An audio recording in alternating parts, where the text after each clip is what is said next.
Hello everyone, welcome to another episode of the PSA Dude here on WTP TV, We the People Television.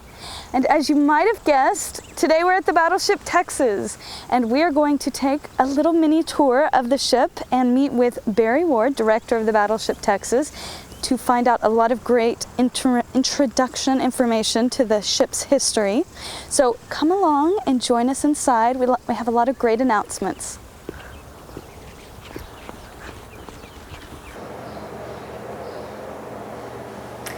Well, we're standing here now with Barry Ward, director of the Battleship, Texas. Thanks for having us, Barry. Thank you.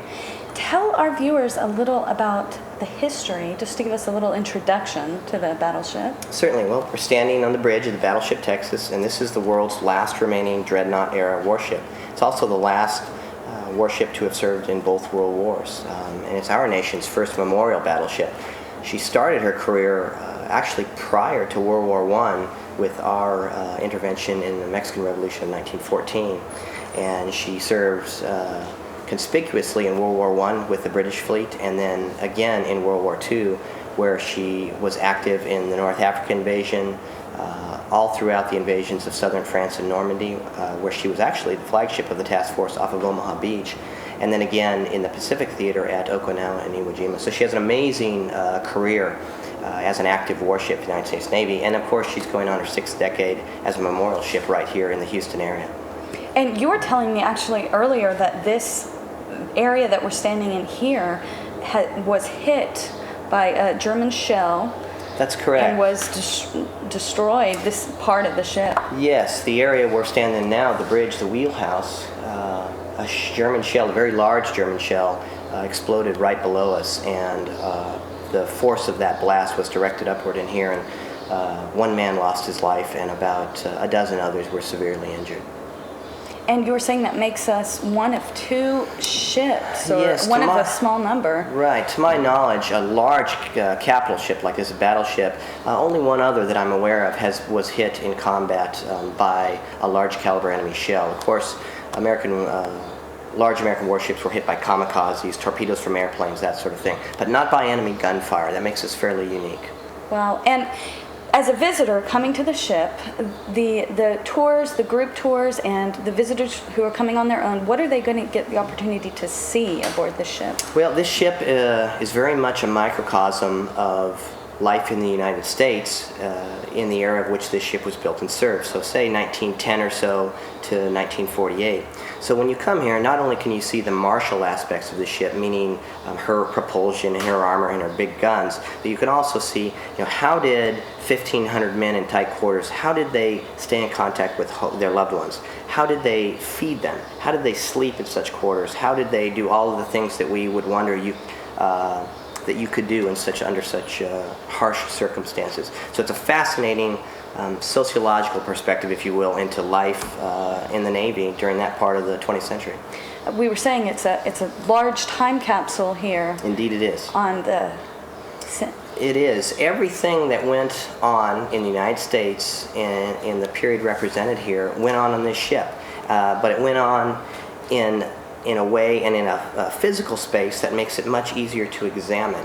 It wasn't spread out over what was then the 48 states. It was spread out over just the area of this warship. So it's easy to examine. It's easy to know where to look for clues about what life was like then and how people interacted. On this ship, there would have been people from all socioeconomic strata, every racial group, religious group, those sorts of things, and they were jammed into close proximity. How did they get along in an era that we, in the 21st century, do not view as a particularly tolerant one? Yet somehow they did it. And in fact, you could make a strong argument that the armed services led the way for the relative tolerance that we see today in our culture. Wow. Well, there's a lot of great, interesting things that we're going to go check out. A lot of exhibits that really show off what Barry's been talking about. But before we go, tell the viewers out there how and when they can come see the ship. The park is open 365 days a year. We are closed. The battleship itself is only closed on Christmas Day and New Year's Day. We're open from 10 a.m. in the morning till 5 p.m. and we would love to see you out here. Okay, great. And for more information, you can visit the address on your screen, or you can call the phone number on your screen. Thanks for having us, Barry. Thank you. The pleasure's mine.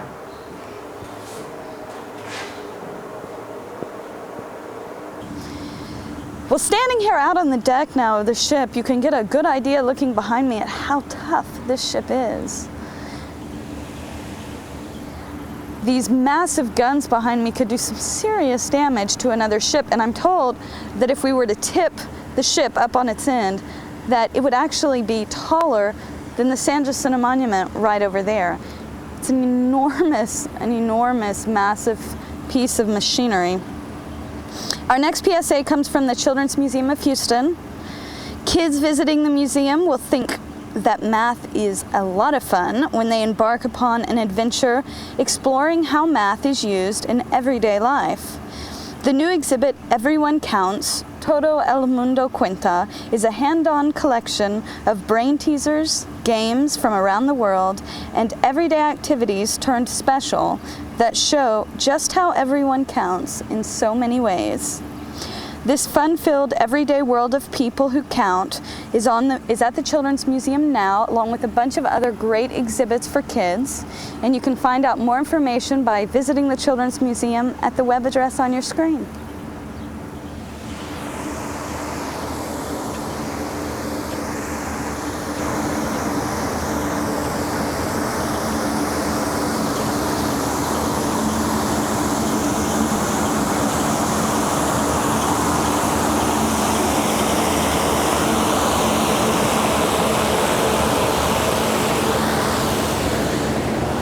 Our next PSA comes from the Greater Houston Preservation Alliance.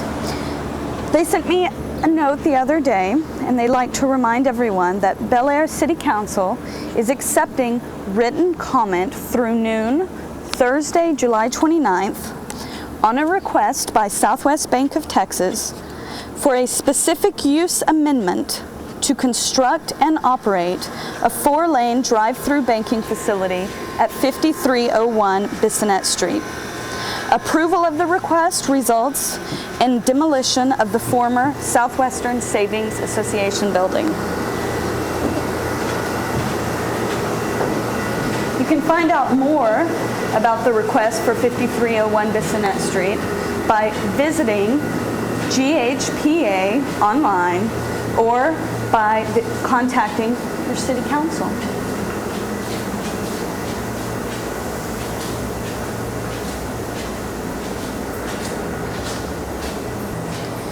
So, Barry, do these shells go in that gun? They do. These are the projectiles for this gun, which is a 5-inch gun, but it is the projectile only.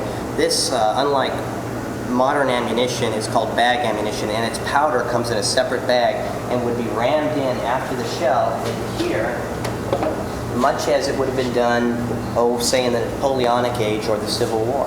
Like a cannon? Exactly like a cannon. Indeed, that's what this is. It's a somewhat archaic term. This would be considered artillery, or a naval gun in this case. So you put the shell in, then you put the gunpowder in? Exactly. And then you close it? 2 large bags of gunpowder.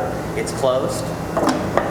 A primer is inserted, which will ignite the powder in there, which will send the projectile out, and it's fired electrically from a trigger, which would have been up here on the forepart of the gun. Wow. And how do they aim it? Or is this the only position we get to fire from?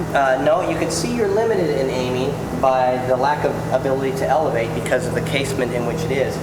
And the reason that is because when this ship was designed in the 1890s, or when this gun was designed in the 1890s, we lacked the ability to control fire. There was no radar, no airplanes to spot where it landed way downfield, and so there's no sense elevating and firing way downrange.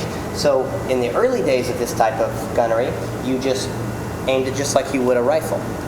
Later on, this could be connected to optical rangefinders, to radar, to things like that, and it would have been fired actually from a whole other place on the ship remotely. And the guys here would have just simply loaded it.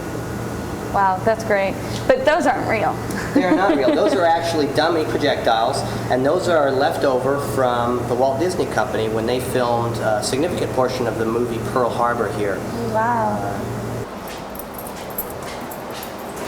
See that we're entering into a different colored area. This is officers' country. And you can also see the armored bulkhead we're passing through.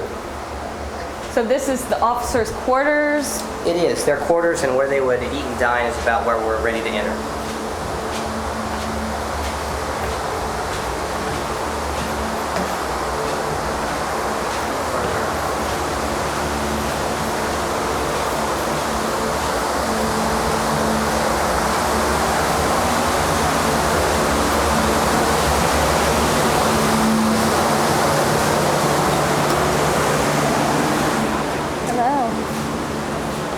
Excuse me.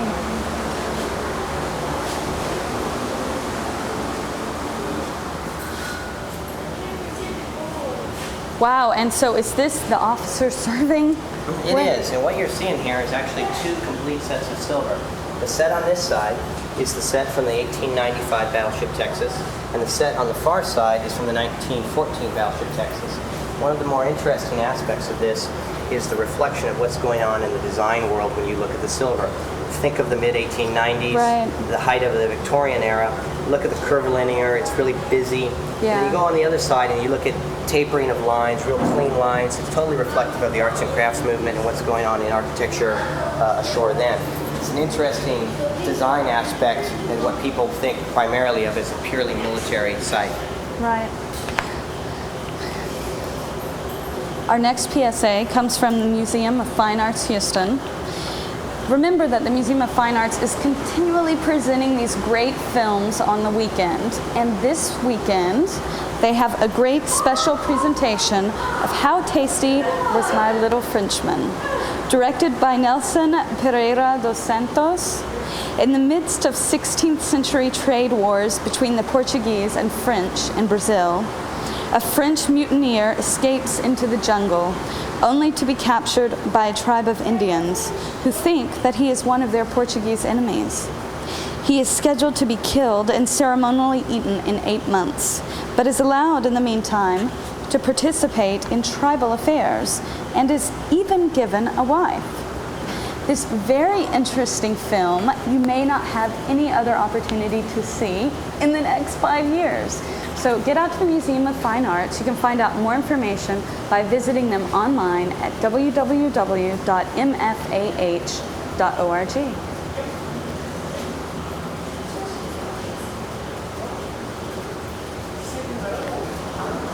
This is the bell from the first Battleship Texas.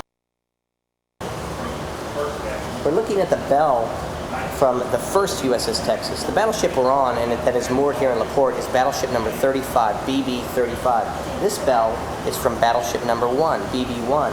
They recycle the names. The current incarnation of the USS Texas is a nuclear submarine about to be christened by Laura Bush in Newport News, Virginia. Ironically, the same place where this ship and BB-1 were also christened. Wow. Well, it's about time to say goodbye here from the Battleship Texas.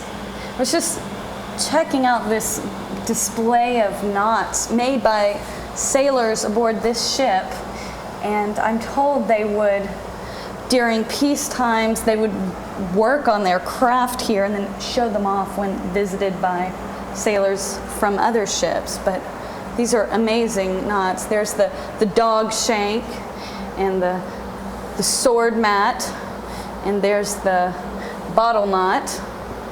And then here in the middle we have a photograph of the battleship and the way it would have looked during wartime. And you can see there that originally it was a coal-burning ship. So it was propelled by men down in the deep, shoveling the coal in.